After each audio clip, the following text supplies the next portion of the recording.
ಸಾಲು ಸಾಲು ರಜೆಗಳು ಬಂದುಬಿಟ್ರೆ ಬೆಂಗಳೂರಿನಲ್ಲಿ ಟ್ರಾಫಿಕ್ ಕಟ್ಟಿಟ್ಟ ಬುತ್ತಿ. ನಿನ್ನೆ ಕೂಡ ಹಾಗೆ ಆಗಿದೆ.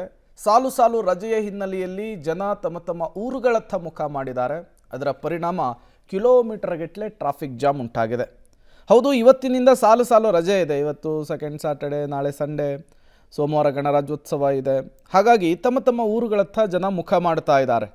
ರಾತ್ರಿ ಮೆಜೆಸ್ಟಿಕ್ನ ಸುತ್ತಮುತ್ತ ಭಾರೀ ಟ್ರಾಫಿಕ್ ಜಾಮ್ ಉಂಟಾಗಿತ್ತು. Majestic, KG road, Shivananda circle ರಸ್ತೆಯಲ್ಲಂತೂ ವಿಪರೀತ ಟ್ರಾಫಿಕ್ಕು.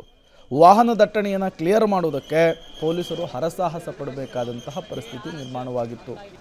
ಈ ಹಬ್ಬ ಹರಿದಿನಗಳು ಬಂದರೆ, ಬ್ಯಾಕ್ ಟು ಬ್ಯಾಕ್ ರಜೆಗಳು ಬಂದರೆ ಬೆಂಗಳೂರಿನಲ್ಲಿ ಈ ರೀತಿಯ ಪರಿಸ್ಥಿತಿ ಸಾಮಾನ್ಯವಾಗ್ತಾ ಇದೆ.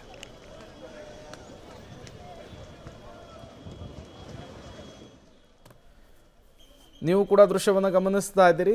ನಿನ್ನೆ ಮೆಜೆಸ್ಟಿಕ್ನ ಸುತ್ತಮುತ್ತ ಸೇರಿದಂತೆ ಬೇರೆ ಬೇರೆ ಭಾಗದಲ್ಲಿ ಯಾವ ರೀತಿಯ ಟ್ರಾಫಿಕ್ ಜಾಮ್ ಉಂಟಾಗಿತ್ತು ಅಂಥೇಳಿ.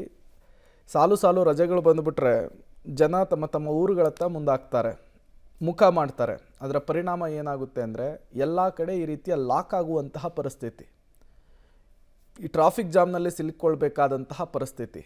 ನಿನ್ನೆ ಕೂಡ ಮೆಜೆಸ್ಟಿಕ್ನ ಸುತ್ತಮುತ್ತ ಇದೇ ರೀತಿ ಟ್ರಾಫಿಕ್ ಜಾಮ್ ಸೃಷ್ಟಿಯಾಗಿತ್ತು.